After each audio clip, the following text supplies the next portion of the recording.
Hello everyone, and today I'm talking about Big Brother 15, and this was a struggle when I first watched it all those years ago. It has been a struggle in the few rewatches that I've done of the season, and it's still a struggle during this most recent rewatch that I did for this video and the next one that I will talk about. Just from the very beginning, there's just this very dark cloud over the season. Obviously, there was the blatant racism that was happening in the season, but even the whole throwing Alyssa in there and the alleged favoritism that she was given from production and the audience just really put a dark cloud on the season, and you can tell that there was just a lot of resentment due to it. Obviously, the cast was just extremely unlikable, and it was hard to get invested in anyone. And even some of the good characters weren't the most likable either. The game was interesting at times, and I do think that the strategy was good at times and very interesting. But at the same time, I didn't like a lot of the twists, and it's hard to carry, don't care for a lot of the cast. It was the start of an era in a lot of ways, like the extended seasons, the jury buybacks, the buybacks being there in almost every single season, the new eviction stage, and I'm sure I'm missing some other ones. Oh, also, regularly having 16-member cast from the very beginning, and it's also the end of an era in a lot of other ways, like the memory wall changing after the season for good. This would be the end of the have-not competitions. This would also be the end of the nomination wheel, and I'm sure I'm forgetting some others. Overall, while there is some strengths, especially with the gameplay, it just can't get over a lot of the negative stuff that happened in the season. But in a way, things got a lot more contrived after the season, so in a way, this is the last of its kind in certain ways. I thought week one was an okay week. There's a lot of humorous moments, and the discussing things that are happening in the house weren't as blatant, and there was some drama here as well. So I didn't mind it too much, I guess. So regarding the intros, Erin talks about her psychology degree and being an ultimate Texan girl, which we saw that worked out. Nick talks about being the hardest working player on every level because he's like Peter Parker. Helen talks about having the hardest job with being a mother and working in politics. Spencer talks about being a country bumpkin, essentially. David talks about being a lifeguard and loving his body/ladies. Alyssa is a yoga instructor, and Rachel films her intro with her, hiding her relation to her sister Rachel from the house guest. That's her plan, essentially. Andy talks about being a superfan and a teacher. Caitlin talks about being too friendly with guys, and it might work in her favor. McCrae talks about being a clown and a pizza deliverer. Gina Marie talks about being a competitive pageant coordinator. Howard is a competitive youth coordinator. Jessie is a cheerleader where all the girls are jealous of her. Jeremy talks about being Irish, Germish, and a little Cherokee, but he heavily focuses on being Cherokee in his time in the house, which is so problematic in so many ways. Amanda is a luxury realtor who gets what she wants. Candace talks about being a dual personality and finding out that she was adopted at 26 and is also biracial, and Judd is another country bumpkin, essentially. They try to make it seem like Gina Marie will get along with Howard, which, interesting. Alyssa plans to make a girls' alliance, which never really happens now that I'm thinking about it. And Caitlin and Jessie mention in their diary rooms about how girls don't like them, and Jessie thinks that she's the prettiest still. And she gets this content a lot during the first few weeks, and it really makes her severely unlikable. Candace doesn't like Gina Marie immediately. Judd thinks David is dumb. Jessie thinks Jeremy is hot. Amanda thinks Nick's confidence makes him the sexiest in the house, which is interesting. Caitlin is hoping for a gay match with Andy, which doesn't really happen in this season, and Jeremy is immediately crushing on Caitlin. McCrae is having a guy crush on Howard and his muscles, which I forgot about, and it doesn't really lead much to anything. Spencer is annoyed with Gina Marie. Amanda thinks that McCrae is a genius, and many of the house guests don't believe that he's just a pizza guy. So it's interesting how he kind of gave off that shady aura in that way. And David immediately has a crush on Erin. Judd thinks that Alyssa looks familiar, and we all know where this is going. Jeremy, Spencer, and Howard immediately align with one another. Jessie wanted to align with David and Jeremy since she finds all of them attractive, and she keeps on mentioning that the girls will go after her due to being pretty, which just, ugh. Julie tells them that 3 people will be nominated in the season, which causes them to freak out, but the third nominee will be decided by means that isn't the HOH. Nick and McCrae make a deal where Nick will drop if McCrae doesn't nominate him, which causes McCrae to be the first HOH.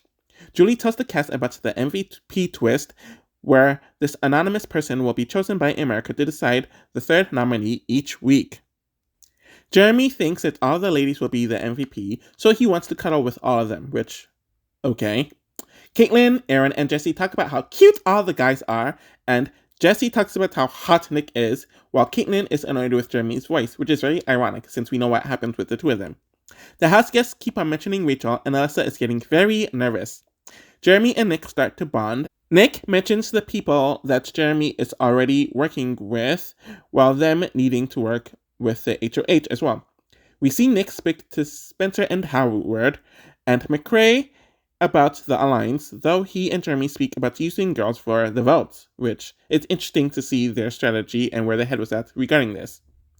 All 5 of them meet up in the HOH room to solidify their alliance, and Nick wants to target David because he is a good-looking dude who's a physical threat and doesn't know where his head is at, and McCrae wants to nominate 2 girls. David and Aaron start to get close, and they see one another as strong competitors, and he outright admits that he came on the show to get into a showmance, which very riveting, and you can clearly tell because there's not much going on with him. Jessie rants to Amanda about liking Nick and Jeremy, comparing them to the Twilight characters, and Amanda is immediately irked by Jessie, which lasts to this current date that I'm recording this, and makes fun of her in the diary room. Jed tells McCrae that Alyssa is Rachel's sister, and we see separate conversations of people talking about them looking and sounding alike, with Jessie mentioning this to Aaron and Jeremy, Aaron mentioning this to David, Aaron mentioning it to Caitlin, Caitlin mentioning it to Gina Marie and Howard, Aaron mentioning it to Amanda. Like I mentioned in the Big Brother 14 season review, Alyssa should have just been honest about being Rachel's sister, and similar stuff happens in BB18 too with Tiffany. Of course, Aaron is annoyed at the fact that she's hiding it, and it shows how deceptive Alyssa is. Candace starts annoying people during the half-night competition, and she wasn't listening to anyone, which Caitlin complains about to a few people, though she claims that she liked her until then. But given some of the remarks that she made and the racist comments, I highly doubt that, Caitlin. Anyways, Amanda speaks to McCrae to tell him that he cannot take out the big strong guys first, and getting rid of people who have no ties to anyone is smart, and she specifically mentions how no one likes Jessie because of her attitude, and Amanda is correct about all of this. McCrae speaks to Alyssa, and she tells him that she's Rachel's sister, which does not endear him to her, but a part of it is fun to him as a Big Brother superfan. David, Aaron, and Jessie speak to McCrae, and they push for Alyssa and Helen to go on the block, since Alyssa hiding her sister is stupid. And Helen is obviously close to Alyssa, though they don't really focus on that point. Nick speaks to McCrae about nominating 2 women and maybe a David before nominations, and McCrae mentions that most of the house wants Alyssa out. McCrae nominates Jessie and Candace for eviction. McCrae nominated 2 people who are unpopular, have no alliances, and Alyssa keeps on mentioning that she thought that she was going to be nominated. Nick and Jeremy are bragging about running the house, and McCrae speaks to Jessie about her being a pawn to keep her calm. Candace mentions to his face that he's probably aligned with the boys, and doesn't handle the conversation well. The house assumes that Alyssa is going to be the first MVP, which is portrayed in a very funny montage, and Alyssa mentions that she's related to Giselle Bundchen. And shockingly, Alyssa ends up being the MVP and tells McCrae about it, since she wants to know who to put up, and he tells her David, though she's thinking about Nick, which is probably an example of Nick's poor social game that's never really covered on the episodes, and he tells her that he will put her up if the veto is used. We see more of Aaron and David's grossmans, and he's nominated by the MVP. David mentions that he feels like the house wants him gone, and he doesn't trust anyone, which causes Aaron to break down in tears, but it's interesting that he had this thought immediately after being nominated, which I wouldn't have expected from him. Amanda tells McCrae that he does not need to win the veto and to let a nominee win the veto, since he will become too big of a threat and will go sooner than later, which is good advice actually. McCrae tells her that Alyssa won the MVP, and Alyssa enters the room to be told that he told Amanda about her being the MVP. Amanda cockblocks the conversation with a bunch of people, and Jeremy confronts Alyssa about being the MVP and mentioning that her sister is a model, and she replies that she was joking and he should be picking on guys instead of girls, which of course Jeremy does not like. Howard decides to throw the veto, and McCrae ends up winning it, which he didn't want to win due to Amanda's advice, since he doesn't want to be pressured to backdoor Alyssa as well. We see Helen and Alyssa really bond with one another, and she speaks to McCrae to convince him to not put her on the block, but he sees 14 other allies is better than one ally. And this would be a thing with McCrae throughout the season, where he always takes the safe move. Nick asks McCrae to not use the veto since he wants David out now, though Jeremy actually wants Alyssa out, but I guess it makes sense since David and Jeremy kind of had a relationship with the girls that they were dealing with. McCrae vetoes Candace off the block to name Alyssa as the replacement nominee. Aaron and David feel like he is safe at this point, and McCrae still wants David gone, despite making it appear like he is backdooring Alyssa. Alyssa decides to come clean about being Rachel's sister to everyone, which causes Andy to actually want to work with her more, and Amanda feels the same way. We see a bit of Caitlyn and Jeremy's romance, which is just not pleasing whatsoever. Winegate happens, and Jeremy mentions that they should wait until 12 to drink, but Aaron wants to drink early, and Jeremy brings them the wine to drink early. It is 12 o'clock, and the house realizes that the wine is gone. Aaron tells Gina Marie and Nick about Jeremy taking the wine, and Aaron feels the glares from the others. She rants to Spencer and Jeremy and rants about Amanda, which causes Aaron and Jeremy to go in the room, and Jeremy rants to the others about him being the only one who drank it, which is outright a lie, but he mentions that they shouldn't be shit-talking anyone, and Amanda shouldn't be calling anyone out. The others are really confused, and Alyssa mentions that Aaron put the battery in Jeremy's back, which is a good observation. Amanda goes outside and doesn't appreciate him talking about her, and he tells her to shut up so he can speak, and the two of them continue arguing, while Helen is crying in the kitchen. Jeremy rants about being Turkey, and how he doesn't mess around, but it's really a poor social move on his part. We see more of Amanda and McCrae getting close to one another, and they make out in his HOH bed. Aaron reassures David that he is staying, and that Alyssa is going, but we see a lot of the house guests talking about David being a bigger threat, and Spencer mentions that they should weaponize Alyssa being MVP to Amanda. Judd mentions that she is always going to be the bigger target. We see Spencer tell Nick this, who tells Jeremy, and he tells Jeremy to vote out David to hide their alliance, and most of the house agrees with it. David is evicted in a 7-5 vote. So clearly they're going with the athletic surfer dude archetype for David, and honestly, he was probably the most boring one, and he also made racist comments, which didn't make it to the air, so he is akin to Brayden in that element.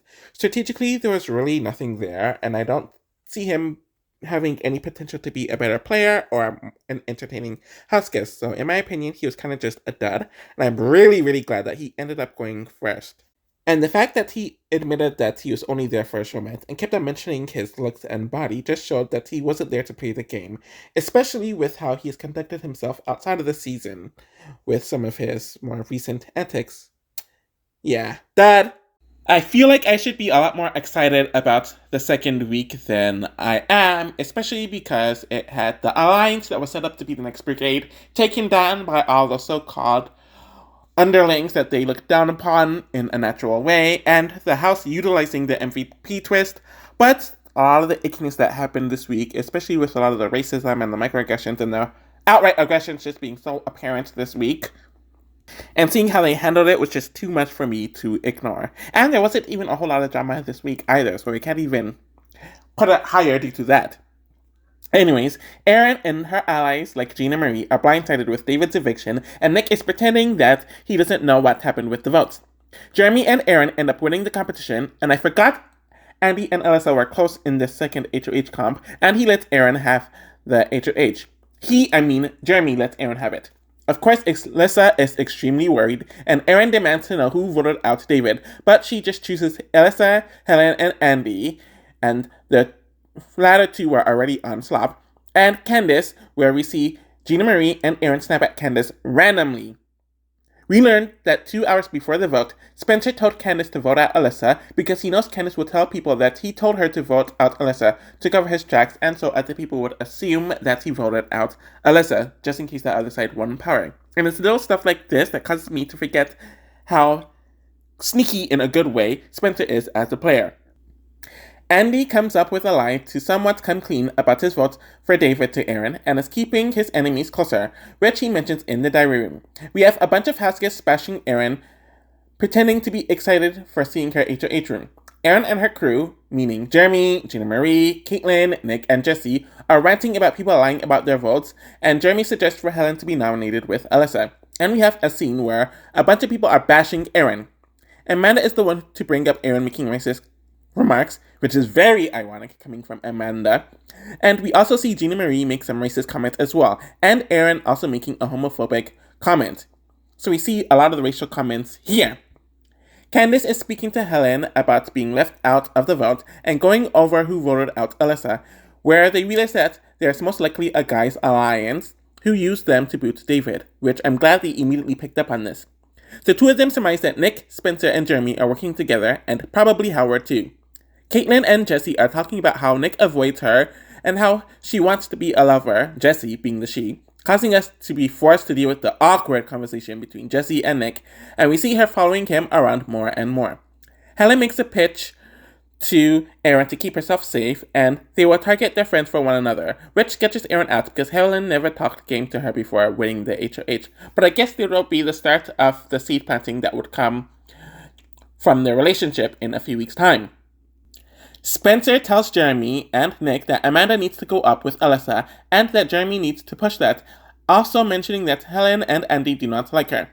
Jeremy does push this to Aaron, claiming that Amanda masterminded the David vote. Aaron nominates Alyssa and Helen for eviction.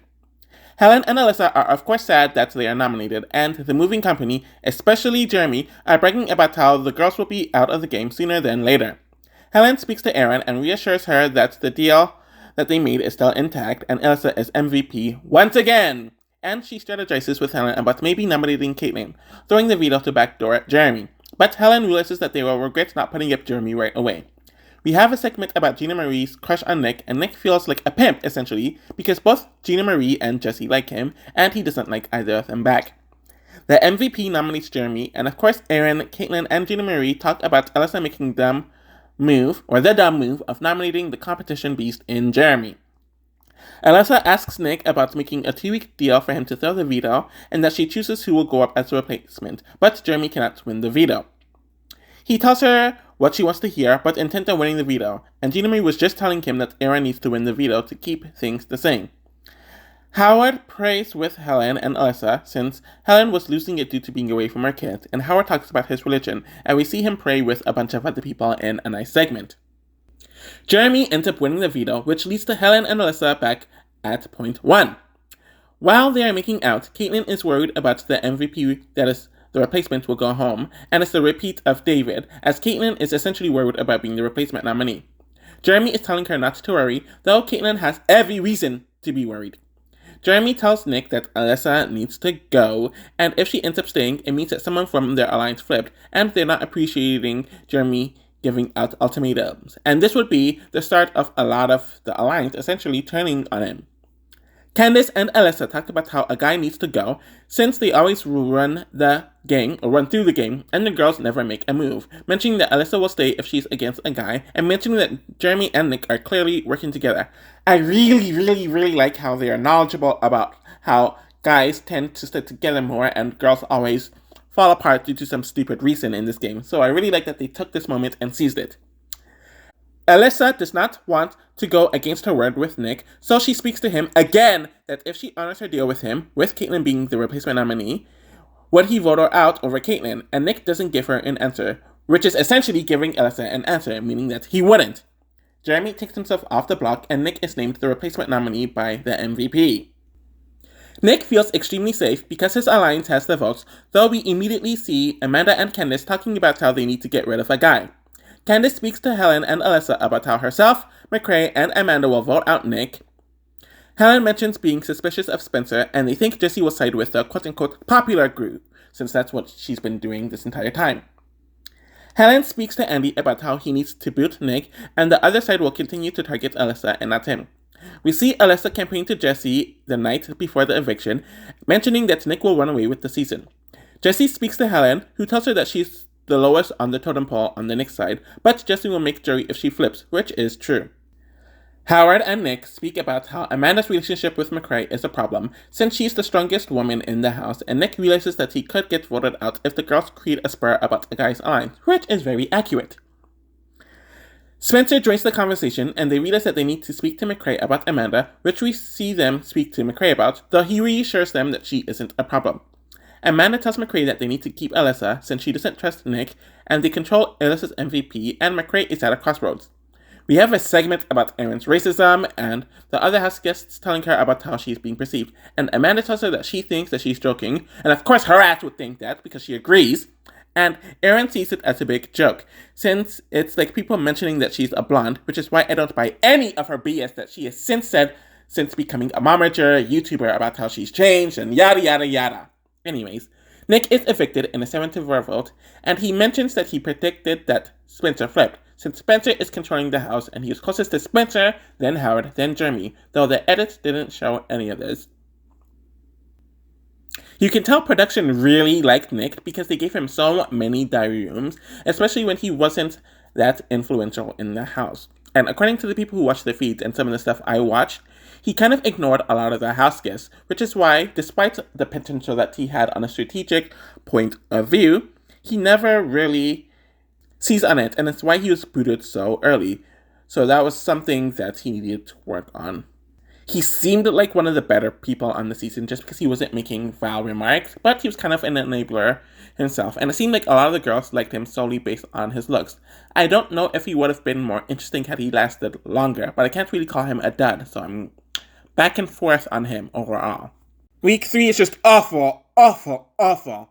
Despite the most blatant racism in the season happening, and the most aggressive racism happening at this point in the season, I would have thought that I would have enjoyed the underdogs overtaking the annoying alliance and having the momentum change, but it really wasn't interesting this week. So yeah, it just made a very unpleasant experience.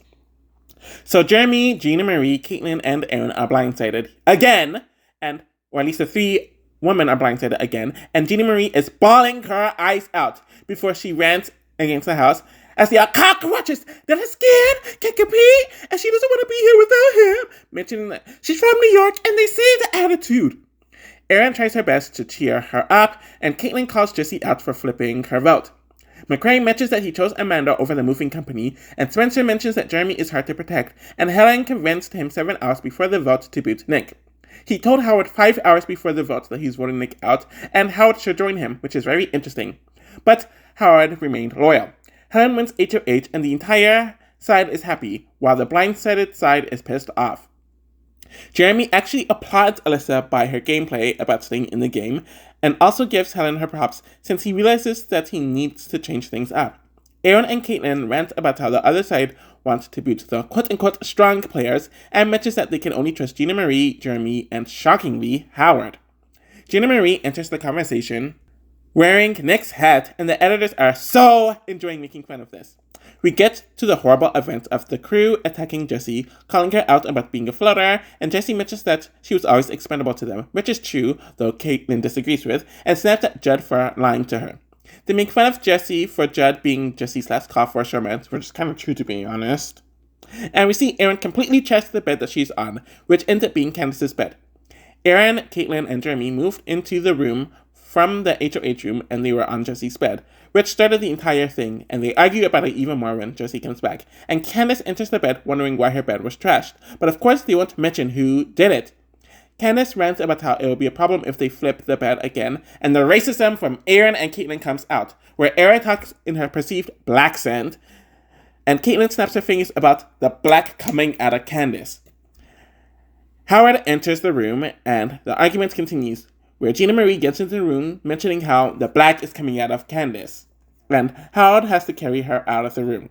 They clearly know that she is biracial, so them saying the black side and stuff is not only a diss against black people, but a diss against Candace's biracial identity. Anyways, I could so go on a rant about this, but I just don't want to.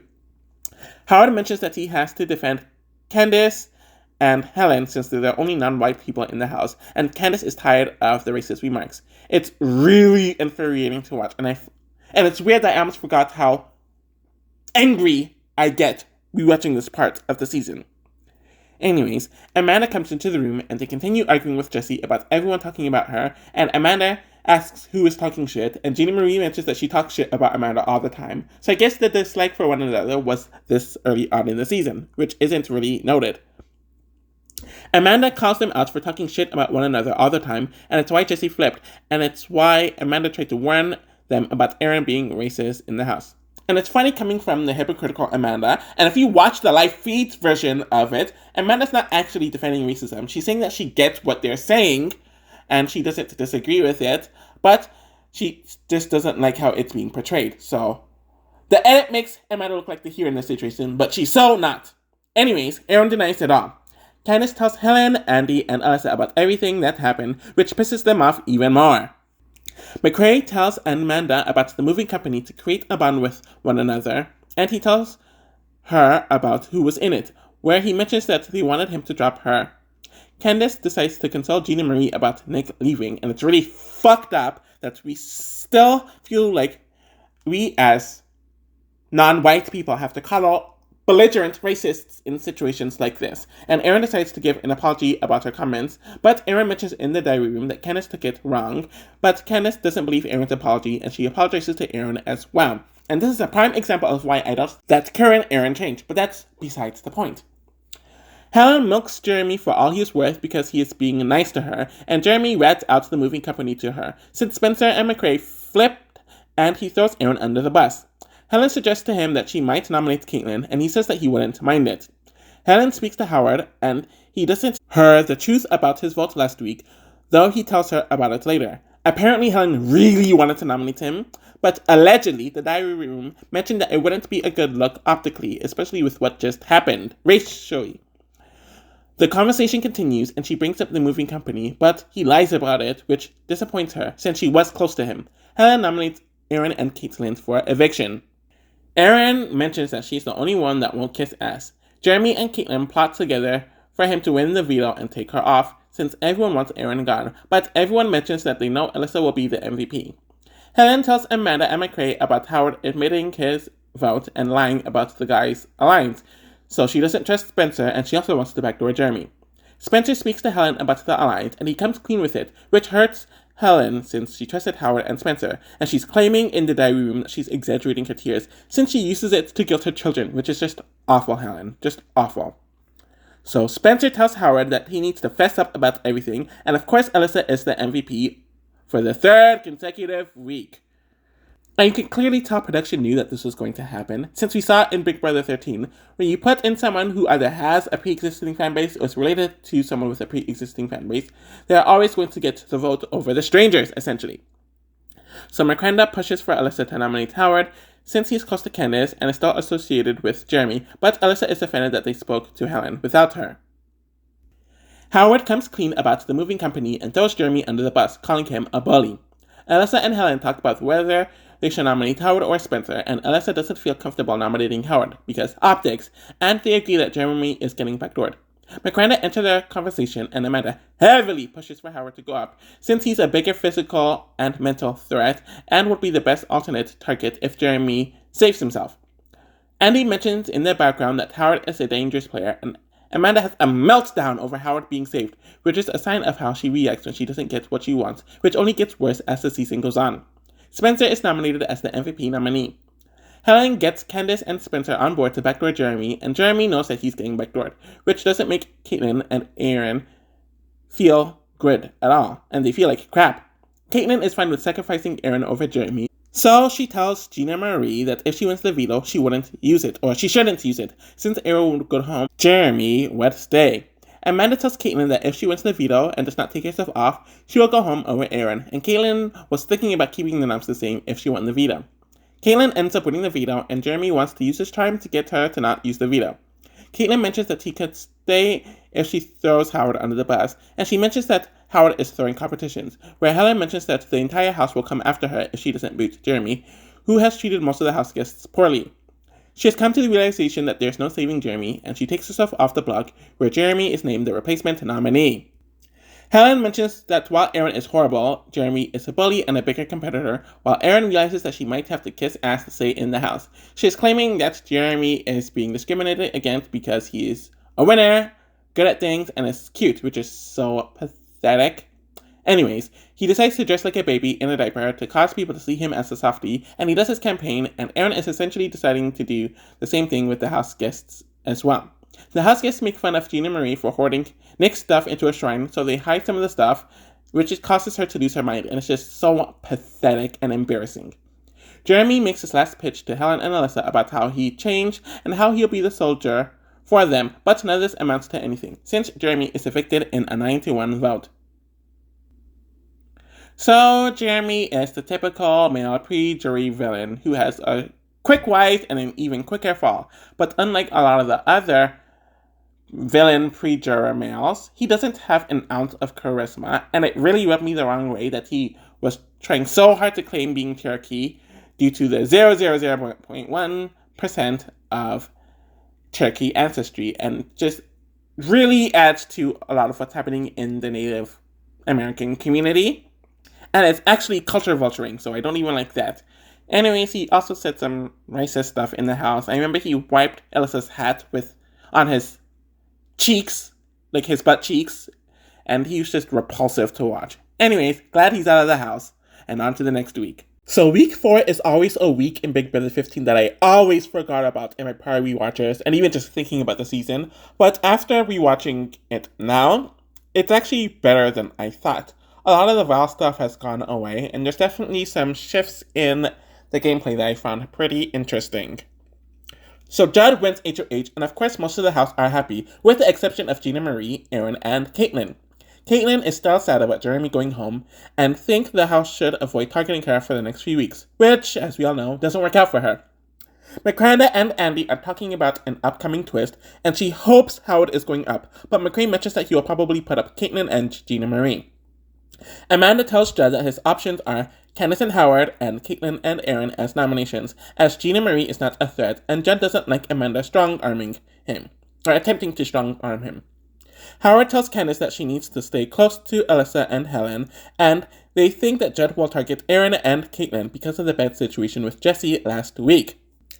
Judd mentions to Spencer, Alyssa, and Howard that he's thinking of targeting Gina Marie, though Alyssa wants Aaron and Howard mentions Caitlyn, since she's a competitor that is overlooked because of Jeremy. Spencer and Howard are trying to make sure anyone but them are nominated, and we have a segment of everyone making fun of Gina Marie butchering English. They try to make it look like Howard and Candace are developing a showmance, but I never bought into it, and to me it always came off like they were friends who are trauma bonded with one another, due to obvious events. Aaron makes her pitch to Judd, and he tells her that he isn't targeting her, and he isn't. But if he doesn't put her up, the MVP most likely will, and he rants about wanting Gina Marie gone, and Aaron of course pitches Howard to be sent home. I forgot how much Judd didn't like Gina Marie around this point of the season. She tells Caitlyn and Gina Marie that she thinks all of them are going to be nominated, where Caitlyn and Gina Marie denies this because Howard will be nominated, and Aaron denies this because Judd is friends with Howard and Spencer, and it leads to Gina Marie and Aaron arguing, and I forgot this even happened, but it showed some sort of awareness from Aaron compared to her allies, which shocked me. So Amanda pushes for Howard, Candace, and Spencer to be put up, claiming that Howard is a strong competitor and Candace and Spencer is weak, though Judd is clearly not interested in this, and I'm wondering if there's some racially motivation behind this rationale. But she would later explain that he's just very shifty with her, so I guess it isn't, but whatever. We have a segment of Alyssa teaching Howard yoga, and it's hilarious!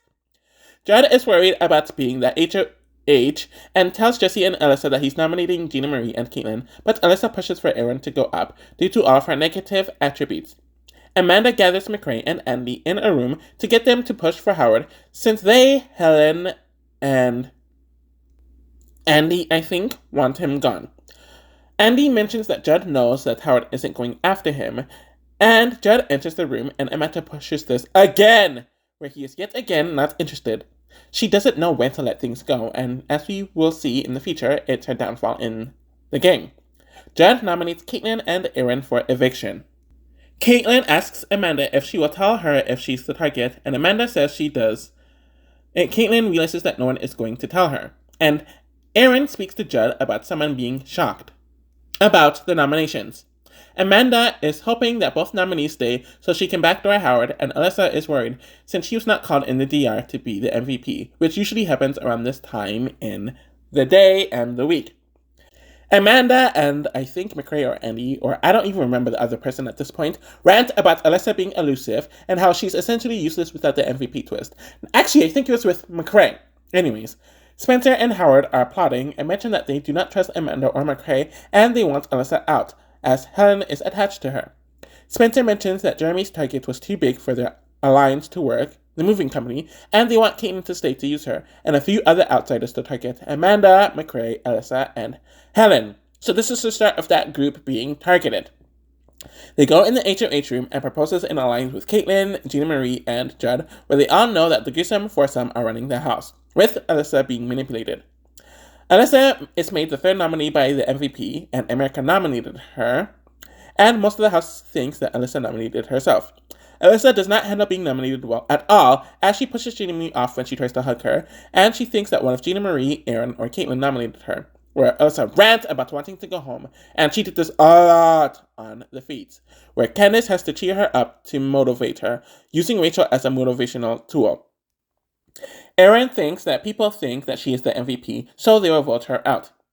Alyssa wins the veto, and apparently a lot of America voted for Alyssa because they thought it would make her be voted MVP again instead of being the MVP nominee.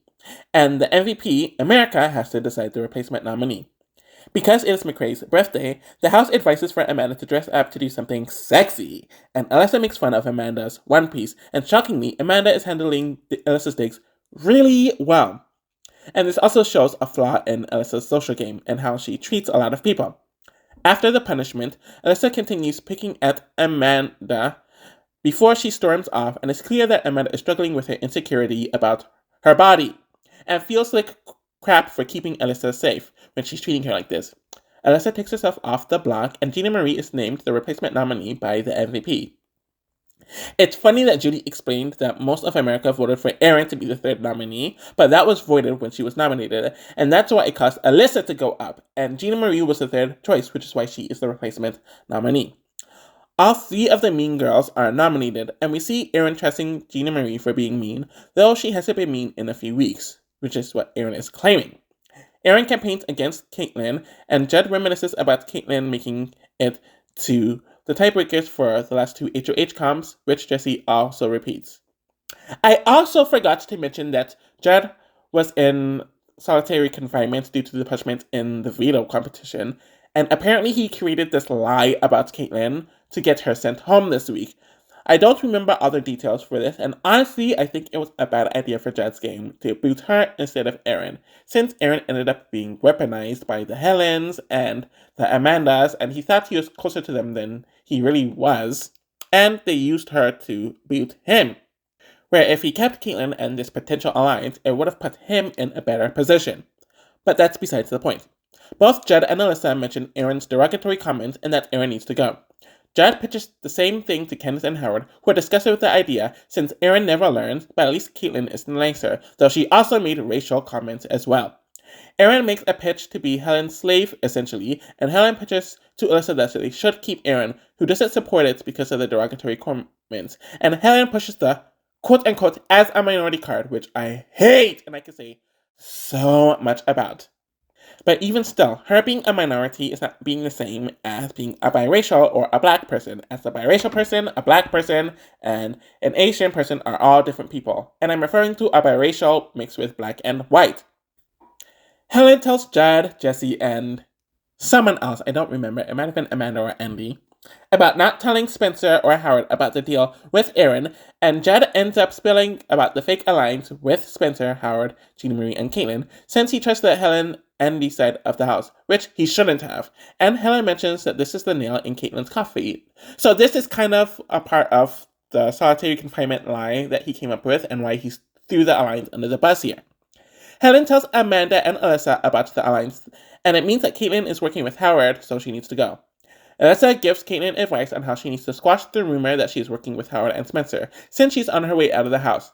Caitlin was under the impression that she was a pawn until this conversation, and Erin overheard most of this conversation as she was in the bathroom, which she repeats to Helen. Caitlin immediately goes to tell Spencer and Howard about the alliance being added and that they all need to deny it. Most of the house are in a room, and it costs for Alyssa and Erin to go at it, where Judge shuts up because he was the one who revealed the alliance, and of course Spencer, Caitlin, and Howard deny it. Helen is thinking that Alyssa is a liability, and she would do this a lot on the feeds. Caitlin is evicted in a unanimous 9-0 vote. While it somewhat seemed like she was nicer than Erin and Gina Marie, and she would kind of have like a shocked face when she would make racist comments, she was very bad too, and I think a lot of people forget about it because she was the only woman booted pre-jury, and she was arguably the most forgettable woman on the season. As a player, I don't think she was as bad, despite her being in the minority the entire season, and apparently she was blending in with the others after her alliance fell apart better than Erin was, which is why they ended up targeting her, and I forgot how good at competitions she was. Despite all that, I don't think she offered a whole lot to the show, so I'm fine with her being booted here, I guess. But she definitely could have been a problem to the other players had she lasted longer, so she has that, I guess. So week 5 is kind of dreary, especially as you kind of see Howard and Candace just be very drained the entire week. And things got very predictable by this point in the season with the dynamics and all that. Though I guess there's some intrigue about seeing everyone reacting to the MVP nominations without realizing that America is the one who's making the MVP nominations. Anyways, Erin ends up winning HOH and was told earlier by Helen to nominate Howard and Spencer.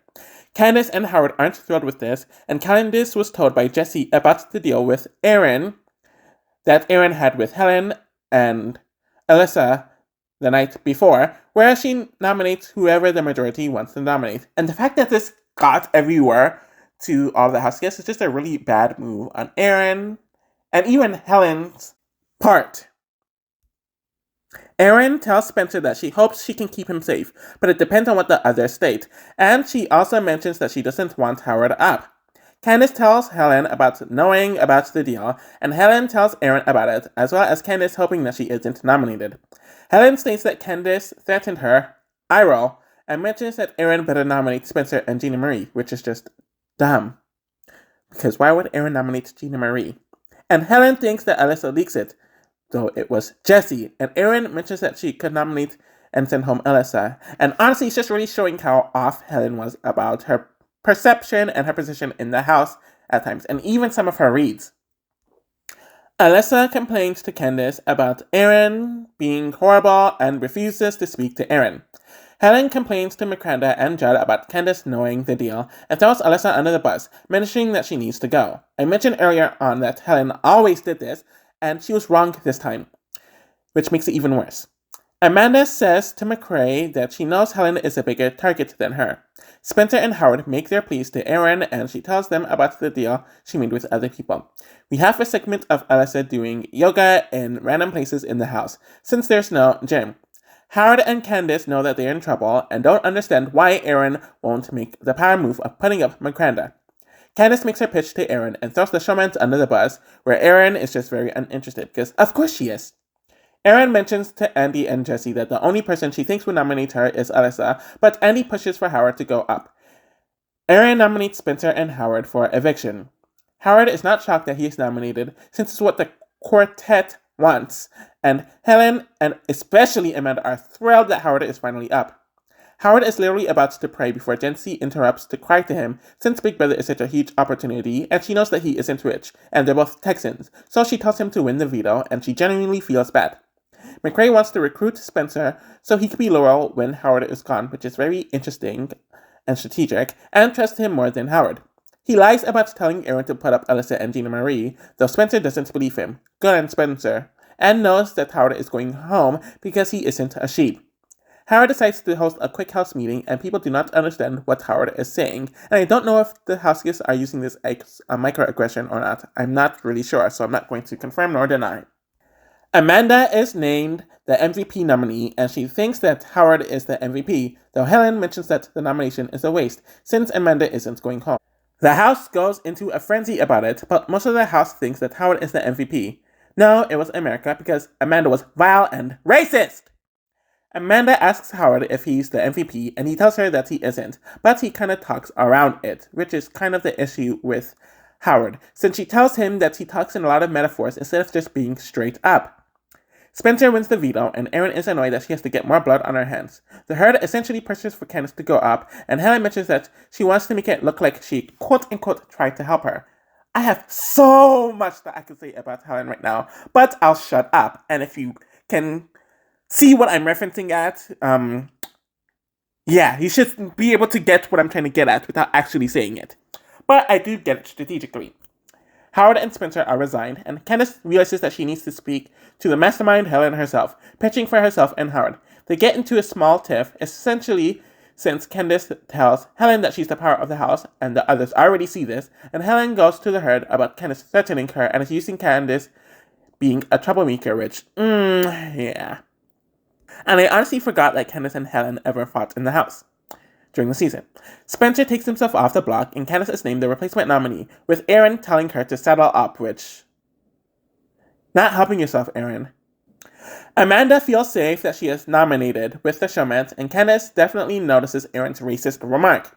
Howard is getting annoyed that Candace is seeming down on their chances, though she's just being realistic, and it kind of shows the awareness of the game that Candace has that Howard generally doesn't. Spencer campaigns to Jeannie Marie about keeping Howard and booting Amanda, and she's seemingly interested since she's been on the outs all week. Spencer and Howard campaign to Judd and Andy, big mistake, about booting Amanda. And Spencer tells Candace that there's a plan to keep her and Howard in the house. Andy tells Amanda the plan, and she cries because she thought that she could trust Judd. Amanda calls out Spencer for trying to get her out of the house, and he diverts by mentioning that he wants Candace out. The two then go back and forth a bit, and it's pretty funny, as he calls her out for being the mastermind of the week. Helen and Candace speak, and Helen tells Candace that Spencer is trying to campaign against her. While she is annoyed with Candace about their fight, she's more annoyed with Spencer and has more history with him in this regard. Candace decides to host a house meeting, and she calls out Spencer for telling her that he wants Amanda out, and people telling her that he wants her to go, where Spencer admits that he wants Candace to go. Candace really dug her grave with this, though everyone knows that Spencer is slimy, conniving, and is a liar. Jessie leads the conversation with Erin and Jeannie Marie about wanting Candace out because of the way she attacked Spencer and how she can spin certain things. Jeannie Marie and Erin wanted Candace out anyways, so it's whatever. We learn that the night before the eviction, Jessie tried to flip the house with herself, Jeannie Marie, Andy, Spencer, with Erin breaking the tie to boot Amanda, and mentions that Jessie woke up Andy at 4 in the morning to approach Andy to vote Amanda out. And of course, Andy told Miranda. And Jessie obviously spoke about this with Candace and Howard, and maybe Spencer as well beforehand. Howard is evicted in a 7-1 vote. So, one, I really appreciate that they didn't play Howard's religion into an edited joke, as they've done with many black people on Big Brother in the past, and unfortunately, the future. And he's a really likable guy, just well-mannered, calm, and stuff. Though there was some controversy with himself and Amanda that no one could really confirm or deny what he said to Amanda, though it apparently really creeped her out. But yeah, as a player, he definitely wasn't a good player. I think he was too loyal to his own good. He didn't know when to move from a sinking ship, and he just confused everyone with the way he spoke and wouldn't give concrete answers. I just don't think he has much of the skills to do well in the game. But obviously his game was affected by the blatant racism happening in the house, so he was really in a no-win situation in general. It says a lot that he was in the top 3 for America's favorite player, since he was a pre-juror, and it's rare that pre-jurors end up being in the top 3, but it just shows how unlikable this cast was and still is. Week 6 is a hard one to discuss about, since it has a lot of good moments, like Candace reading Jeannie Marie fulfills at her eviction, and the double eviction of Judd being completely blindsided and having his throat slit. But there's also a lot of uncomfortable moments, like the blatant racism that Amanda showed towards Candace this week, and the whole Miranda saga at this point. Candace decides to drop the H2H competition right after Spencer drops, since she thinks that she could be low-key this week. Not a good idea. Andy is fine with dropping because he is good with everyone, and Gina Marie offers anything she can to get McCrae to drop, but he doesn't take it, but Gina Marie ends up winning HOH anyways, and I don't know if this was a good move on McCrae's part or not. Though I'm leaning more towards it not being a good move, since it shows that he didn't trust her. A lot of people don't know what Gina Marie is going to do. Amanda is sure that Gina Marie won't nominate them, since she told everyone in front of the house, where she and McCrae also trust Aaron, so Gina Marie can make a move for them. Amanda and Spencer agree to make a peace treaty, since he was just trying to save Howard. Gina Marie speaks to Aaron, and they both agree that Candace needs to go home. Since Gina Marie can't stand her voice, Candace starts so much drama, and she picks on Aaron. Delusional! And Aaron mentions that everyone hates her with the exception of Alyssa. Helen won a barbecue to take 3 people with her during the HOH competition, and she's taking Aaron and Alyssa, which pisses Jessie off, since she questions why Aaron. Jessie complains about this to Amanda and McCrae, which isn't a good thing, since Amanda is already pissed off at Jessie, but Amanda also mentions what Helen did, since she's repaying Aaron for giving Helen her HOH last week. Amanda and Jessie go at it, since Amanda calls Jessie out for trying to flip the vote against her twice, and yells at her for trying to screw over her foursome, and that Jessie should tell Helen to her face about how she feels about the barbecue instead of telling everyone else and talking behind her back. What they didn't show was that Helen and Amanda also berated Candace for trying to flip the house last week and for trying to keep Howard, where Amanda brought up some comment about Howard allegedly wanting to boink her last week. I don't know if this is true or not, whether he said this or not. Anyways, Jessie speaks to McCrae and Amanda about the situation again, where Jessie mentions that she was presented with it, consulted Andy before they realized that it wasn't the right thing to do, which McCrae mentioned that she was in a good position beforehand. Jessie mentions that Amanda was always a target, and many of her closest allies talk about it, which is true. Amanda calls her out about being attention-seeking. Jessie mentions that Amanda is wearing her underwear, and Amanda mentions that Jessie has a weak personality. Jessie calls Amanda a bully, and Amanda threatens Jessie about her going home this week. It's a good fight, in my opinion.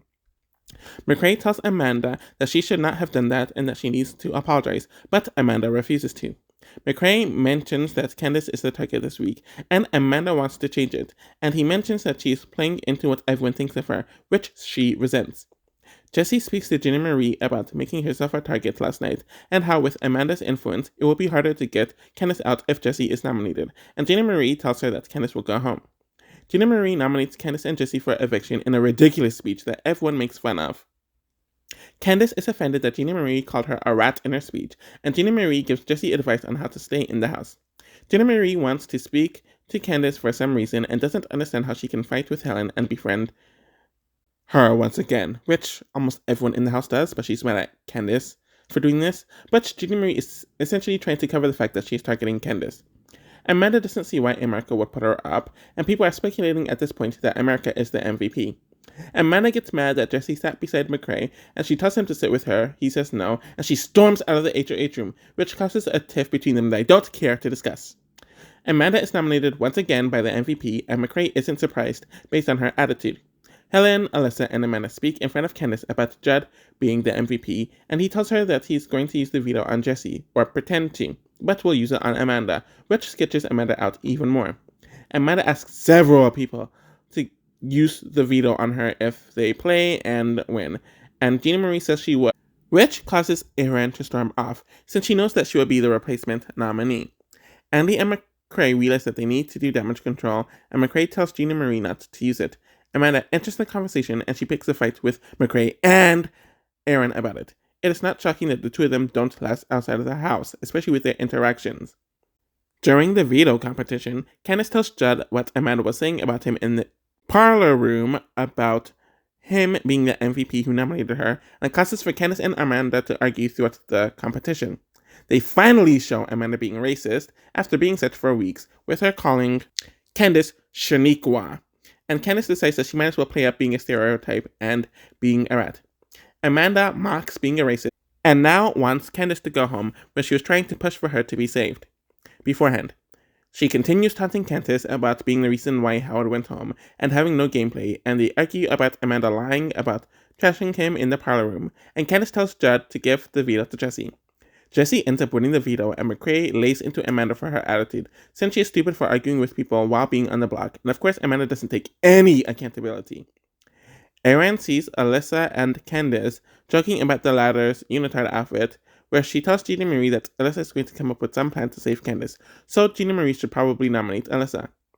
Helen mentions to Gina Marie that she wants to work with her, and Gina Marie tells Helen that people want Alyssa up, so she's convincing her to not nominate Alyssa.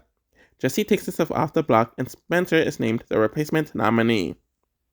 Amanda makes up with Jessie, and Jessie calls Amanda out for Jessie conveniently being nominated as soon as they got into a fight, and Jessie doesn't accept Amanda's somewhat apology.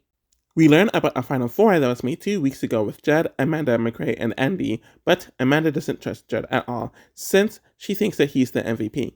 Candace does not see how she became a target over shady Spencer and Amanda, who's in a showman's, and she says this to Alyssa and Jessie. Jessie approaches Helen about this, and Helen says that a lot of work needs to be done to boot Amanda. Jessie approaches Jed, who doesn't seem for it, and they kiss, since they apparently had this weird showman's flatman's thing on the feeds that they never really put on the episodes. And Helen approaches the idea, since she does not want to miss the shot and knows that the two sides will strike eventually, but Andy is not apprehensive. Candace and Jessie campaign for Helen, or to Helen, who knows that she doesn't have the votes, but it's not up to her, and when the house wants Amanda gone, she will do it. But Amanda hasn't done anything to her, and we all know how this aged for Helen. While the eviction is happening, Candace and Gina Marie go at it because of Candace's speech calling out Gina Marie's nomination speech, and they both call one another a bunch of hoes, and Gina Marie eventually throws the low blow about how at least her parents liked her, since Candace gave her up for adoption. Candace makes fun of Gina Marie for wearing tongue rings and colored contacts, as well as liking a man who doesn't like her, and Gina Marie claims that Candace only showered once a week. Candace is evicted in a unanimous 7-0 vote, and she makes fun of Gina Marie for being 33 and living with her parents before she leaves. Candace is definitely one of the more likable people in the season, and it just really sucks seeing her spirit get taken from her due to all of the toxic racism that was happening in the house. And while she was definitely observant throughout the first few weeks, you could tell that she never really got a chance to really gain momentum in the game due to all of what was happening and the gaslighting, so it's kind of hard for me to talk about her as a player. I'm glad she stood up for herself, but to see her being put in that position in general was just really awful to watch, but she still remained positive despite everything that happened to her in the season. It is the double eviction, and Erin wins HOH. She nominates Jessie and Spencer for eviction, where even Jed pushes for Jessie to go. There was even a push for Gina Marie to get sent home, though it also seems like Spencer volunteered himself to go on the block. Erin wins the veto and is heavily pressured by Helen especially to backdoor Judd, as they apparently caught him in a bunch of lies during the Howard week, and Erin refers to Judd lying to her about the first 2 votes of the season. And Erin does put him up. Erin takes Jessie off the block and names Judd as the replacement nominee after he campaigned to keep Jessie on the block to vote her out after the veto competition. Everyone is a complete mess, and Jed is begging desperately for people to not evict him, though he thinks that Jessie threw him under the bus. Jed is evicted in a unanimous 7-0 vote and snubs a decent amount of the house guests. I know a lot of people felt like Jed was one of the more likable people of the season, and I know he was a huge favorite at the time, but rewatching this season, I don't really see what made him very likable.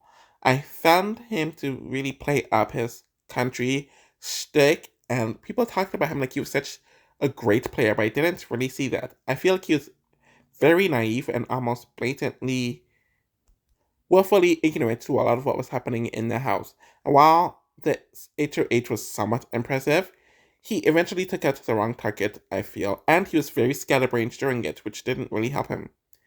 If he was doing all those cutthroat things that everyone was accusing him of, it would at least made him somewhat a more capable player, but people thought he was a lot more sketchy than he was.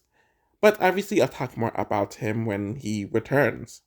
For a week that I found to be relatively predictable pertaining the dynamics, I actually found it a bit more interesting than I expected it to. Though I think it's mainly because it is the start of the majority alliance turning on one another. Everyone is crying, and Helen hypes Aaron up for being like Janelle, ugh, where Amanda reassures Aaron for the move that they made to take out Jed. Amanda makes a final four with herself, McCrae, Aaron, and Andy, and despite trusting Helen the most, Aaron agrees to it. Andy wins HOH, and we have a segment of everyone claiming that they feel safe with him being HOH. And it's really weird that Andy is the winner of the season, and this week is really the first week that he's prominent in the edit, as he's essentially invisible for the entire first half of the season.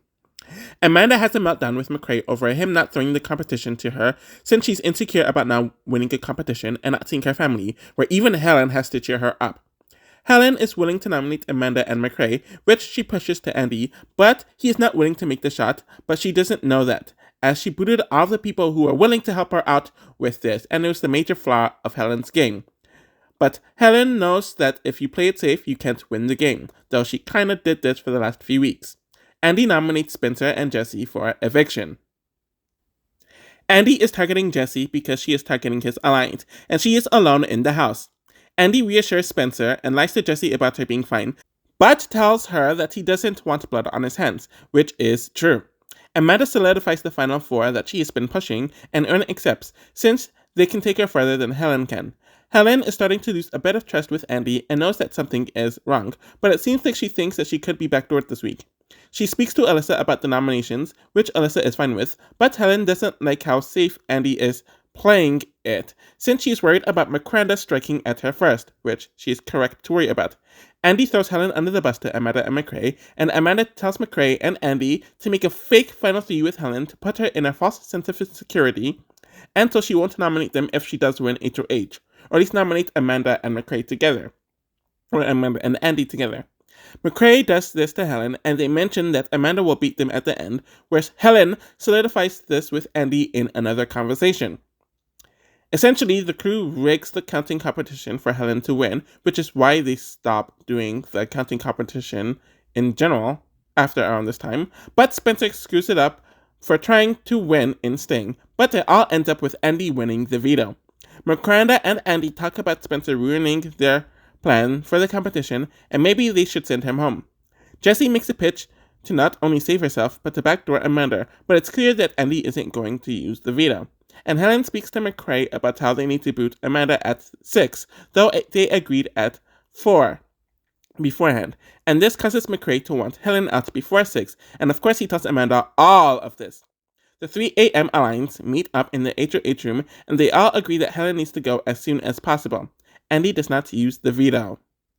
It's crazy that it's the eviction episode and I barely spoke about Jessie this week. So Jessie is going by Andy's word that she's safe this week, and Miranda goes with Andy's plan to keep her in the dark. Jessie notices that Alyssa and Helen have been very elusive with her since being nominated, and Helen's spending all this time with Spencer, which she tells Andy. Andy speaks to Helen and Alyssa about how Helen specifically needs to have a better poker face. The group is in the HOH room and mentions that all Judd had to do was not to talk, and he would have been safe for a lot longer than he was or would have been. Helen mentions that Judd was using Jessie to get Amanda out, and this causes the two of them to speak over a game of pool. Jessie calls Helen out for being shady this week, and Helen told Jessie that she told her to wait to target Amanda, but Jessie knows that Helen is lying and backpedaling, also mentioning that she was loyal to her for 3 weeks, which Helen disagrees with before storming off, and Helen always storms off when she's not winning an argument, which we even saw when she was dealing with Candace. Jessie reports this to Miranda, which she already knew about Helen and Alyssa trying to get Amanda out, and Amanda gets Helen and Alyssa to confront Jessie. Both of them lie their asses off, and Jessie is firm on her stance, and Helen walks off again, mentioning that Jessie is leaving. They have another conversation/confrontation where Jessie is annoyed with Helen calling her a lying and leading her to believe that she wanted Amanda out, where Helen is denying, and most of the house is eavesdropping, and most of them believe Jessie. Jessie overhears a bunch of house guests mentioning about her going home, so now she knows that she's the target, even calling Andy out about it. Andy is worried that Jessie knows, since it makes him come off as shady, which he is, and she tells it to Spencer and Gina Marie, though it reassures Spencer that he's actually the pawn, telling Gina Marie that Aaron talks about her all the time, which is actually true, from what we've seen so far. We end up having an argument between Erin and Gina Marie, and Erin has an attitude because she doesn't like this and storms off. And Gina Marie keeps on following her around. Somehow, this causes Gina Marie to wake up the entire house to meet up in the HOH room, and it pisses Erin off even more, specifically with Gina Marie following her. Jessie is evicted in a unanimous 6-0 vote. I don't really know how to feel about Jessie. While she was one of the few in the season and the cast to not make racist or homophobic comments, she was very thirsty and desperate for attention and to be liked, especially by the guys in the beginning of the season, and came off as very vain, which was annoying. At the same time, despite her never really being in a good position, she was always willing to make a move and was self-interested, so I do appreciate her for that. And she did have some fire under her, so overall she was okay, especially by the end, and she definitely became more likable, starting from her very unlikable presentation in the beginning of the season. So with week 8, I don't think it's one of the better weeks of the season, but I don't think it's one of the worst weeks of the season, so it's kind of in that middle area. Erin wins HOH, and Amanda rants about not winning yet another competition, where McCray mentions that he'll never throw another competition again, which causes Amanda to melt down about sucking in competitions, and she ends up hiding behind a garbage can in the storage room to cry, which is funny but pathetic at the same time. Gina Marie and Spencer trash McCray for throwing the HOH to someone who will ruin his life, and Amanda for sucking and being a sore loser. Helen tells Alyssa that she has the votes to stay, and Alyssa is hoping that Helen isn't nominated next to her. Helen goes on and on to Erin about how amazing of a person she is and how she's better than Janelle. And McCranda are ready to push for Erin to send Helen home. McCray speaks to Erin, who tells him that she's going to put Spencer and Alyssa up, but Amanda enters the room mentioning that Helen could win the veto and take Alyssa off, which is a good point, I guess, though Helen would never do that. So she needs to tell Helen that Alyssa is the target, but they will blindside Helen, which is a big move for 3 a.m. Sorry, I think it's 4 a.m. We have a segment about the roles, the Alliance, where Amanda is the mastermind, Andy is the agent, Erin is the beast, and McCray is the enforcer.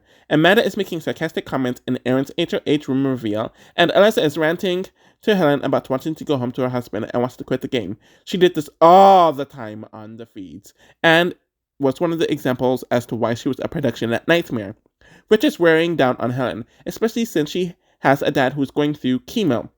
Alyssa mentions that if she's evicted, she's going straight home and not to the jury house. And this type of stuff is why a lot of the house guests didn't like her on the feeds throughout the season. Helen has a breakdown and a cry fest where she went to the other house guests about Alyssa and not being able to help her in the game anymore, since she wants to quit jury. The other house guests bash Alyssa for being like this since the beginning, though some of the others are chuckling inside since Helen is assuming that she isn't the target, though she is. Helen talks about her Korean history, heritage, and her parents' struggle with English to Gina Marie. Her father spoke a bunch of languages, and her mother is insecure about not learning or knowing English, where her father moved to America after the Korean War. While it's very interesting to hear Helen's history, telling it to ignorant Gina Marie kind of lessens it. Alyssa ends up speaking to Erin and ends up ranting about her yoga mat, which does her no favors, and Helen speaks to Erin about how she will do whatever she wants, even if it means Alyssa going home. Erin keeps on mentioning how great of a person Helen is, but it would be a good move to get her out. Erin nominates Alyssa and Helen for eviction. Helen admits that she would be scared if she didn't have a final 3 with Andy and McCray, which is a part of the whole setup against her, but she's still going to fight for Alyssa, but guide her to be on her best behavior. Helen speaks to Andy about how she's going to get Spencer sent home, and Andy feels bad about lying to Helen all week, who is one of the most amazing people. Alyssa interrupts McCranda's makeout session and mentions that she feels like Helen blames her for being nominated, and Amanda outright states that she is, and Amanda wants them both to rail on her, but especially Alyssa when Helen is gone. Andy throws Helen under the bus to Spencer, and there's discussion about throwing the veto to Spencer. Helen asks Andy if people are talking about sending her home, and Andy lies to Helen's face. Alyssa ends up winning the veto, and Helen is annoyed that Andy threw the veto competition, which causes her to realize that he is not fighting for her to stay. Amanda tells Alyssa that Helen is going home, thinking that it will bring Alyssa closer to her, but if Alyssa tries to save Helen, it will sink Alyssa even more, but Amanda does not appreciate the threat. Alyssa speaks to Helen about how Spencer really feels safe, and she is her target, but is talking in code, and realizes what Alyssa is trying to say in code. And also knows that Amanda threatened Alyssa to not say anything, or else she will go after her. Very observant. Helen offers a pitch for herself, Aaron, Gina Marie, and Alyssa to come together and take everyone else out of the house, since Miranda is controlling everyone, pitting everyone against one another, and Helen knows that Andy threw the veto, also pitching that Amanda needs to go home. Amanda and Aaron fight about Winegate that happened almost 2 months ago at this point, because Aaron is refusing to take accountability for the event, and they're trying to make it look like Amanda is actually in danger of going home.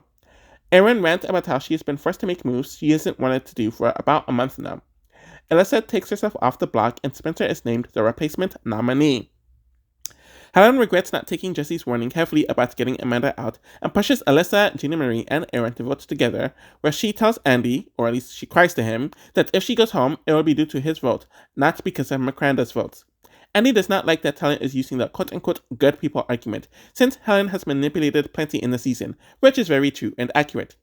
Helen knows that Andy is lying to her and campaigns to McCrae, knowing that Amanda is targeting her, claiming that Amanda is controlling.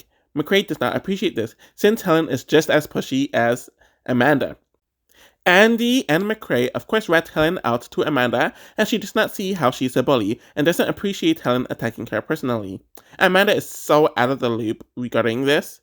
Anyways, Alyssa and Helen campaign to Gina Marie, Aaron, and Andy as a last-ditch effort, where she kind of threatens Andy.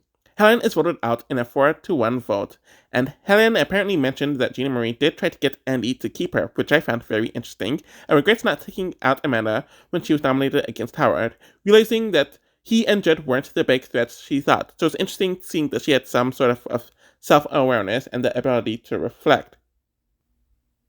Helen is definitely one of the more likable people on the season, and I really liked hearing her backstory. While Candace lashed out and Howard kind of internalized everything that was happening pertaining to racism, Helen kind of just ignored it and did everything she could to fit in as best as she could. So it just shows how three people deal with a similar situation. At the same time, I do think she has a lot of the skills to do well in Big Brother, but I do think that she overestimated her abilities and her perception and underestimated a lot of the others, which caused her to believe that she was as in with the group more than she really was. But I do appreciate what she brought to the season. So, I appreciate her a lot, despite me actually getting more annoyed and frustrated with her during this most recent rewatch compared to how I felt about her in the past. Week 9 is a genuinely good week. Honestly, I might even say it's a great week. And I'm shocked to say that because I don't feel like that about many of the weeks in this season. So we have the first of several jury buybacks within the next several Big Brother seasons, in addition to have it joined with the HOH competitions, which they have also done in the succeeding seasons. Helen is telling the jurors about everything that has happened and that they cannot trust Amanda, McCrae, or Andy. Judd ends up returning to the house, and Alyssa ends up winning HOH, which does not make the 3 a.m. alliance happy. Apparently, Alyssa told Andy that she would go after him if he evicted Helen, but her mind has changed. She speaks to Judd about snubbing her when he left, and he mentions that he was just mad at Helen, but he is starting over with everyone. Aaron cries in the diary room about going home this week, and Amanda is trying to get control of Alyssa, so she and McCrae won't be nominated, but Alyssa is very hard to control, and Alyssa was always one of the few people that Amanda couldn't control. Amanda throws Gina Marie under the bus since Alyssa mentions that she needs a pawn to send Aaron home, and Alyssa wants someone who will beat Aaron at the veto, like McCrae. Amanda is freaking out about this, and he tells her to be on Alyssa like no other. Amanda is freaking out since this is the first time in a while that she hasn't been able to control anything, and is scared. McCrae pushes for Gina Marie to go up since she could win the veto to save Aaron, but Alyssa is not listening to them since Gina Marie won't win the veto over McCrae. Alyssa reveals in the diary room that after Aaron, Amanda is the next target, and Amanda is bawling her eyes out, with Alyssa mentioning that McCrae nominated her in the first week. We have a segment of Erin drinking nail polish remover, which actually happened while Helen was in the house, and Helen was actually in the room, but they edited her out. They would do this in Big Brother 18 with that weird competition thingy that happened when Polly was in the house, but they aired it after he was evicted, so they edited him out of the sequence. Anyways, let's get back to the point. Alyssa tells Judd that she wants Erin and Amanda out, and the two of them mention that they trust one another over everyone else. Erin tries to make her case to Alyssa, but it goes nowhere, and Alyssa is shutting down every single one of her points. Alyssa nominates McCrae and Erin for eviction. Erin has a crying fest, and Gina Marie realizes that she needs to get on Alyssa's good side, which is an actual good move on Gina Marie's part. And Amanda is getting annoyed with Gina Marie kissing ass when her BFF was just nominated. Erin finds it odd that Gina Marie was not nominated beside her, and still believes Makranda, but Gina Marie mentions that they are liars who are using everyone in the house, since they are not winning power. Alyssa asks Amanda if she would retaliate on her next week, where Amanda says no. Amanda mentions that Gina Marie is kissing up to her and asks Alyssa if she would nominate Gina Marie, and Alyssa doesn't really answer, so Amanda knows that she is lying. And after going in the diary room laughing about envisioning sending Amanda home, she speaks to Judd about how she changed her mind and wants Amanda gone. Alyssa and Erin speak, where the former mentions that she was focused on Erin getting Helen out, but they should work together, and Amanda needs to go this week, so she needs to win the veto. Amanda finds Erin's veto pick of Judd to be odd, and Erin is clearly hiding something from her, which she picks up on. Gina Marie tells Erin that Amanda is ranting after her, and she warned her about Amanda weeks ago. And we're finally seeing the tension between Gina Marie and Amanda, which only gets better from here on out. Erin rants to Alyssa about Amanda and McCrae lashing out at her. Gina Marie and Alyssa are talking about how Amanda is the female Jeremy, and Amanda walks by noticing that they stopped speaking, so she knows that they are working together.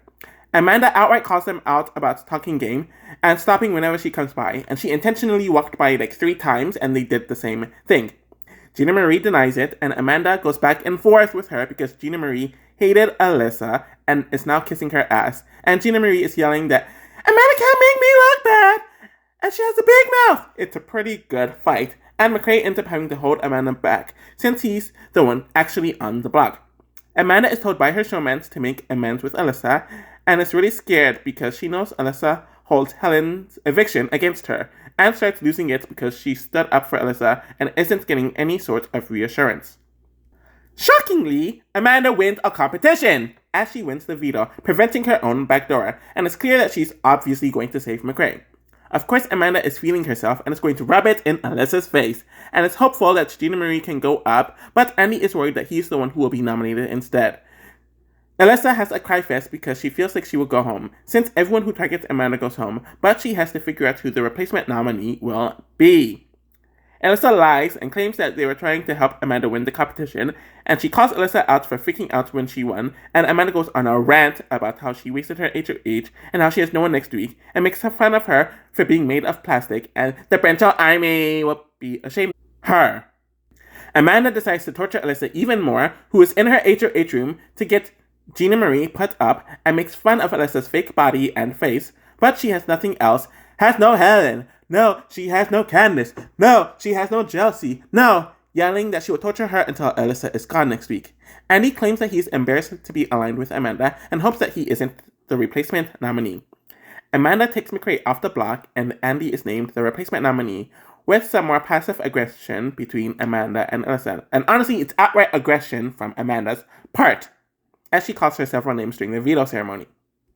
Andy plans on turning on Makranda after they give him the votes to stay this week, and Amanda continues her antics, mentioning that Alyssa doesn't look like any of her pictures, where people don't understand why everyone is being so nice to her. Actually, no. Amanda is not understanding why people are being so nice to Alyssa. She is ranting about how she looks like the bully, and people are getting really tired of Amanda's behavior, ranting about whoever talks to Alyssa will be her next target, which is what Amanda yelled out, which is just really pathetic on her part. And it really shows that she doesn't handle not getting things her way very well at all. Spencer, Judd, and Gina Marie talk about how they want Amanda out immediately, and this causes the exterminators to be formed.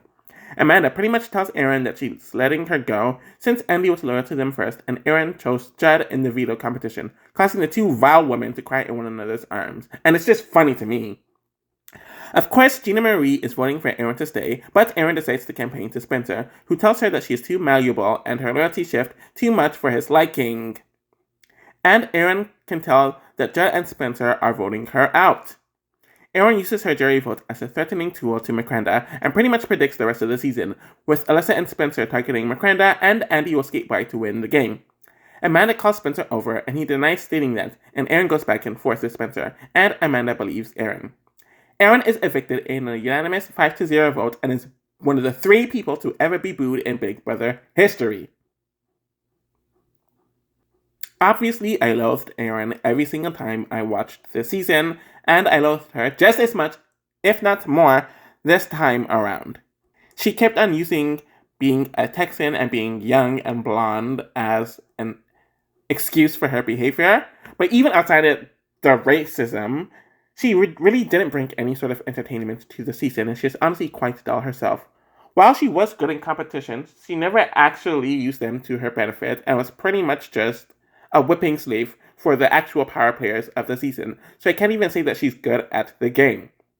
I don't care to say anything else about her, and I am glad that they aired out her racism and her otherworldly vileness. I don't really care to find out if she really changed, but I highly doubt it. But I guess good for her for having a YouTube career and being able to rebrand, I guess. Week 10 is a great week, and I really wish they were able to include all the good stuff that actually happened in the week. But honestly, I really love a good downfall, and this is a cinematic week. Let's just get right to it. Amanda is annoyed that Julie asked her about taunting Alyssa, and then mentions that Alyssa taunted her first with throwing the veto to Amanda, or Alyssa claiming that, essentially, and she tried to pick a fight with Alyssa before the HOH competition. Gina Marie ends up winning HOH. Amanda doesn't get why Alyssa is so happy, and mentions to Gina Marie that she can boot the woman who booted her best friend out of the house, but she doesn't know that Gina Marie isn't buying it. With this HOH win, the exterminators are solidified and in power, and makes fun of Amanda thinking that Alyssa is going up, and we even have McCrae telling Amanda to not push for Alyssa and Judd nominations. Gina Marie tells most of the house that Miranda are going to be nominated, and Amanda continues her push with Gina Marie, since no one cares if Judd and Alyssa go home. Alyssa is tired of Amanda making her miserable, and Amanda goes to her to mention that she will be nominated tomorrow, is alone, and how she is so much better than her, or how she thinks she's so much better than her and the others.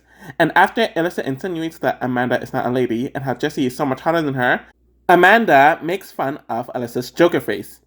McCrae has to give Amanda advice on making Alyssa look like a bully in front of Gina Marie, but Amanda has to stop speaking to her, and she predicts Alyssa ranting about her outside.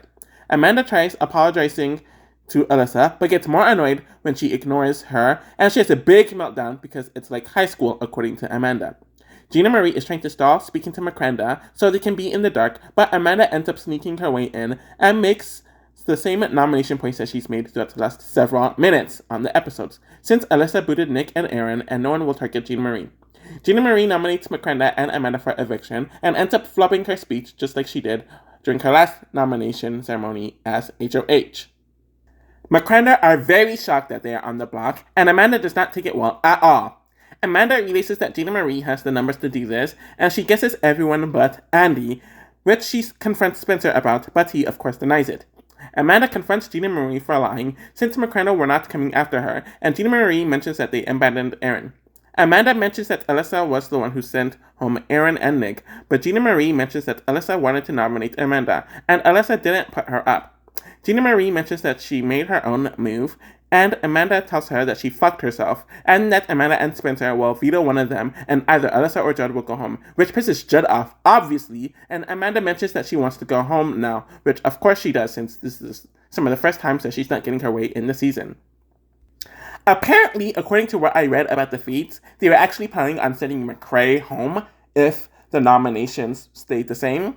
But I don't know if that's 100% true, but that's what I read. But of course, they didn't show any of that on the episode, especially since McCrae isn't an interesting character. And why cover that when they could just show Amanda melting down and fighting people instead?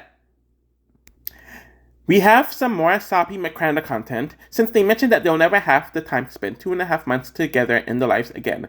though they had a nasty breakup 6 months or so after the season where he allegedly cheated on her, and I remember she posted this very cringe YouTube video, which has since been deleted.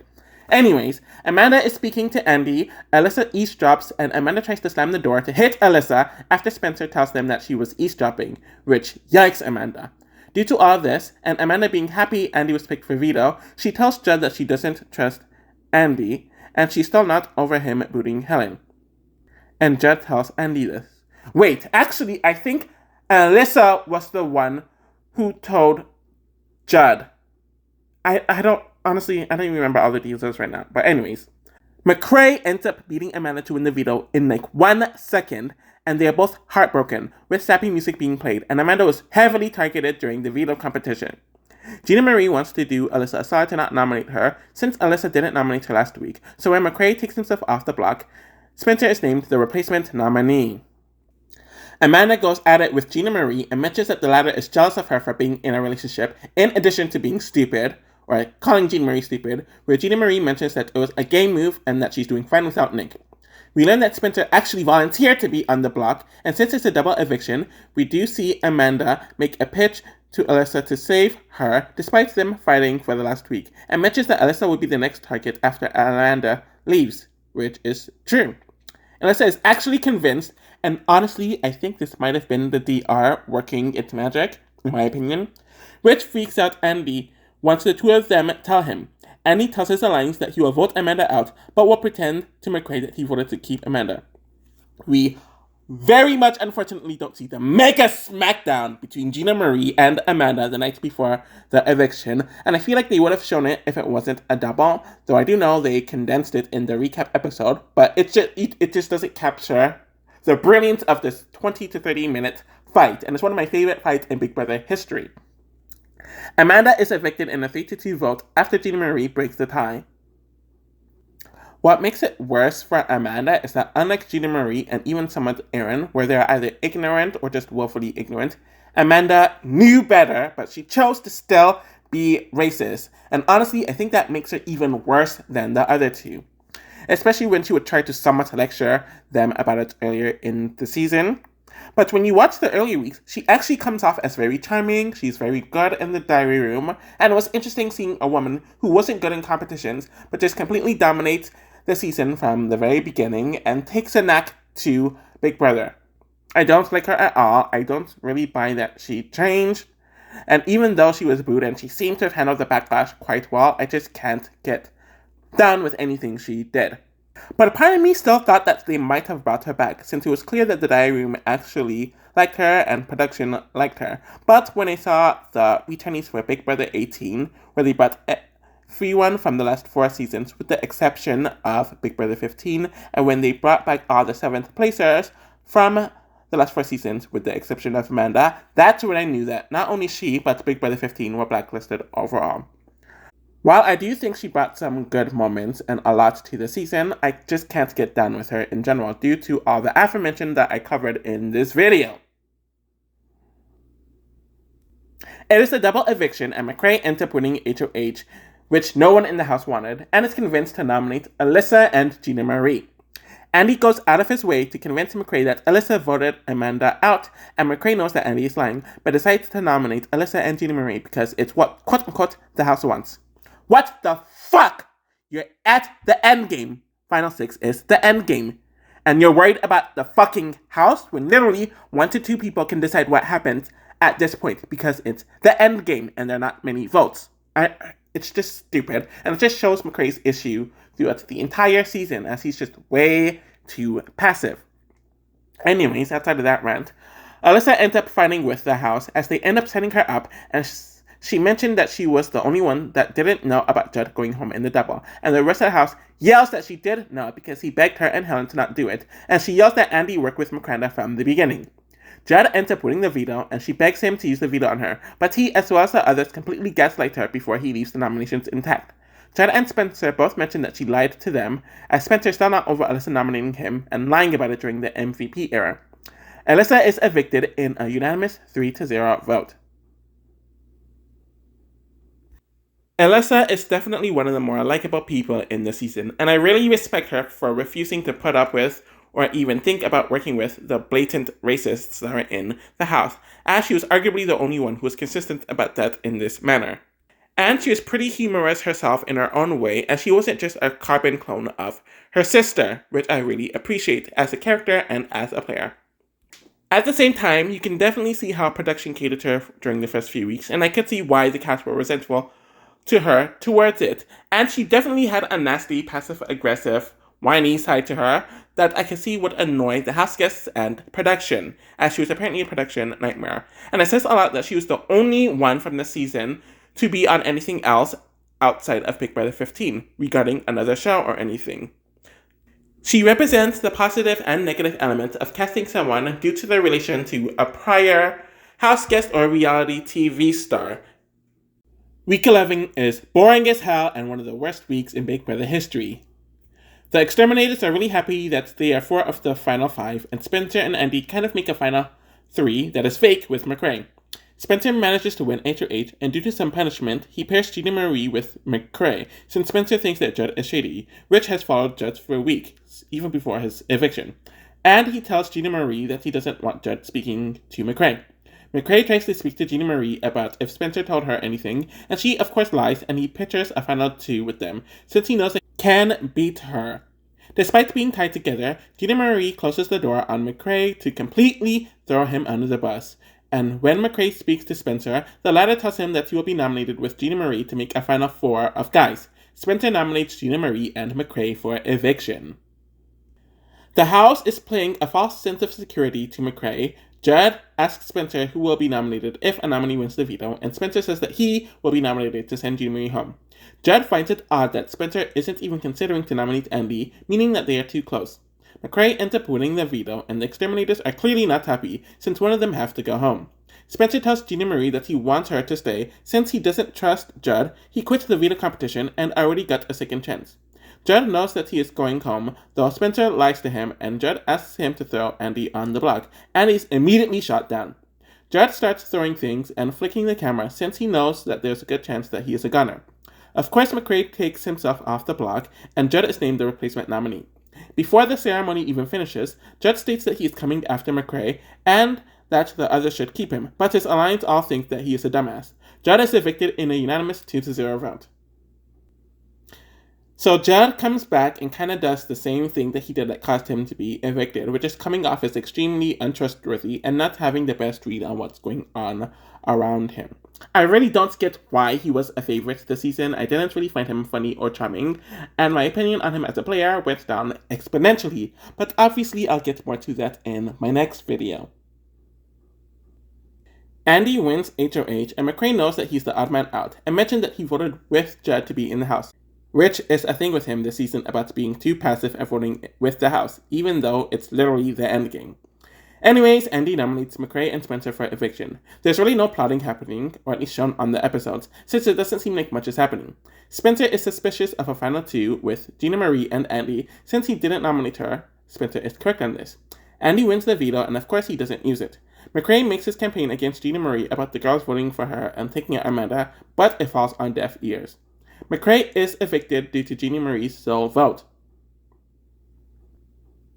I think McCrae has the makings of a solid to a good player, but I think his passivity is a really huge weakness of his, and it caused the others to perceive him as a floater or a coaster.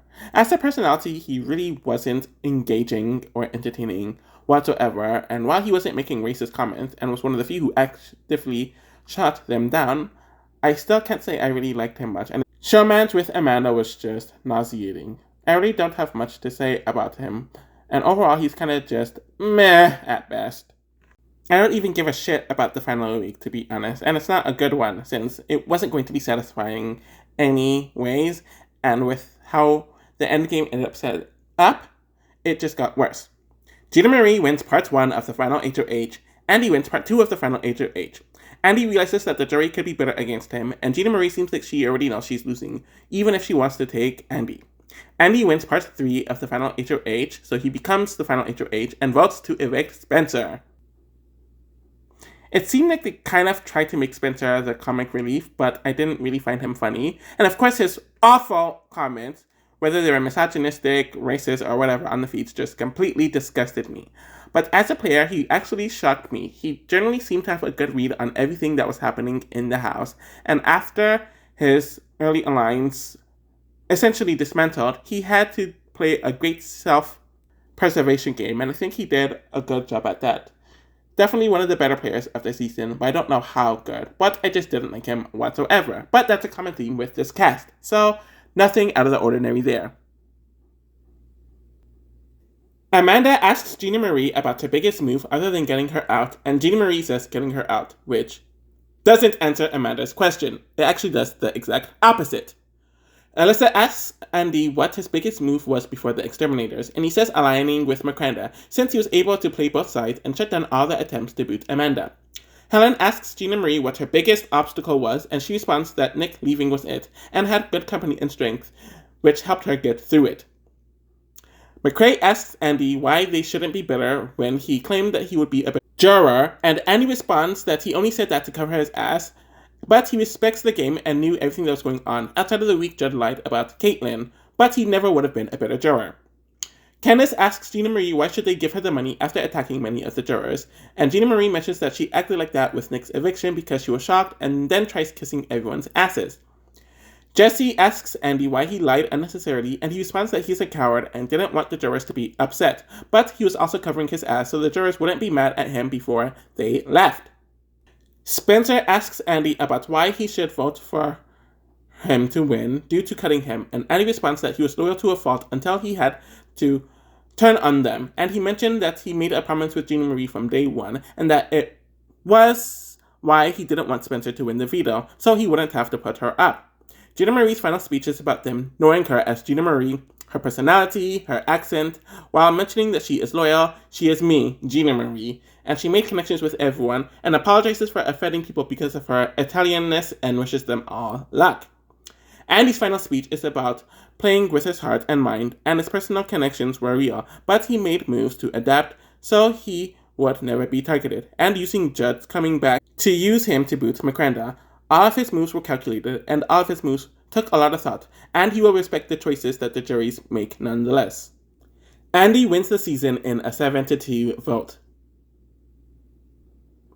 Honestly, I only really liked Gina Marie when she was ripping Amanda's anus a new one, and I found two people that I really loathed going at it to be very therapeutic and entertaining.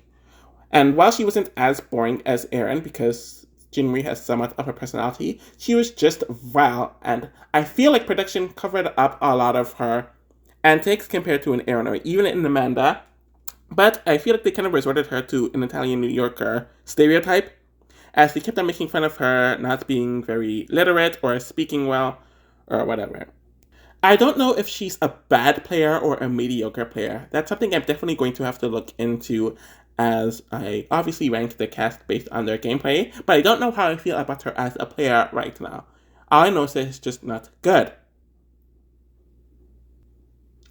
So obviously Andy was under-edited for literally the first half of the season, so a lot of his gameplay wasn't really covered on the episodes, but obviously the feeds helped with that. I do think he enabled a lot of the bad behavior that happened in the house, and he definitely played a rat-like game. But it was a good game. He had all the information, and he shut down a lot of things, and when the tides were turned, he was always involved in them. So I do think he's a good player, even though I don't care for him as a personality, as a person, or a television character whatsoever. I guess out of the lot, he was the best winner, so I can't really complain about him there. And I don't really have much else to say about him. I know a lot of people have tried to kind of create some sort of revival or renaissance for the season, but I just can't get by it. Yes, the cast is probably better gameplay-wise than a lot of other casts, especially in this era, but I just cannot overlook all the violence that happened in the season. And the cast really isn't likable whatsoever. Even some of the underdogs, you don't really care for that much, so it's kind of hard to care for what is happening. There are definitely some interesting moves that happened in the season, and there was and there is some good drama that aren't racist, so I like it for that, but it's kind of far and few between.